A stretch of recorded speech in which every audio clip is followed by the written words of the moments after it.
É por isso que eu não gosto de seguir pauta. É por isso que eu te perguntei com o que você estava preocupado. A entrevista tomou um rumo completamente diferente. Então, partindo desse A culpa foi princípio, sua. porque a sua opinião, como figura importante do governo, ligação direta com o presidente Lula, conversa com o presidente Lula. Aliás, o Lula disse que não ia perder o tempo vendo o julgamento. Você está assistindo o julgamento ou não? Não estou também, mas não estou por falta de tempo.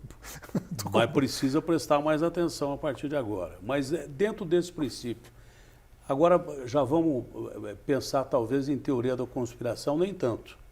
No golpe de 64, os americanos já vinham com a armada já perto de onde estão, ali na Venezuela. Nem precisou chegar aqui. Tá?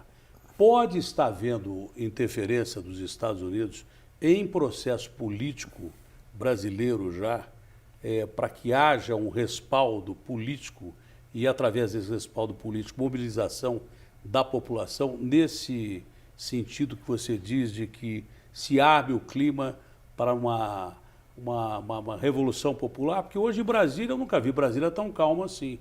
E todo mundo diz que depois da bonança vem a tempestade, é isso que você está com medo. Você acha que pode estar havendo alguma interferência ou não? Não, eu estou levando em consideração o que está sendo publicado pela imprensa dos Estados Unidos e brasileira.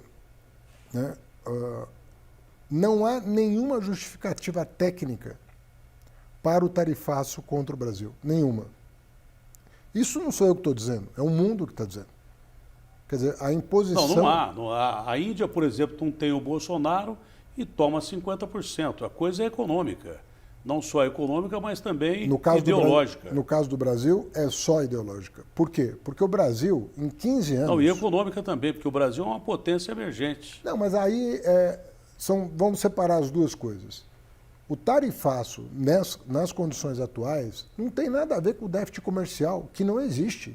Pelo contrário. Os Estados Unidos têm superávit com o Brasil. Levam vantagem. Em 15 anos, foram 410 bilhões de dólares remetidos para os Estados Unidos do Brasil.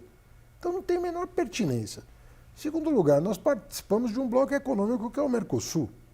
O Mercosul não pode ter esse desequilíbrio. O Brasil, uma tarifa, o único país da América do Sul com tarifa de 50% é o Brasil. Então é eminentemente político. O Brasil é deficitário com os Estados Unidos. O Brasil está num continente inteiro que é deficitário em relação aos Estados Unidos.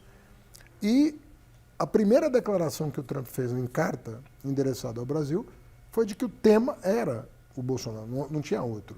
E os filhos não deixaram dúvida sobre a atuação deles nos Estados Unidos. E, por sinal, do lado do neto do Figueiredo, que eu citei no começo da nossa entrevista, que foi o último ditador brasileiro, o último ditador brasileiro. Você não acha que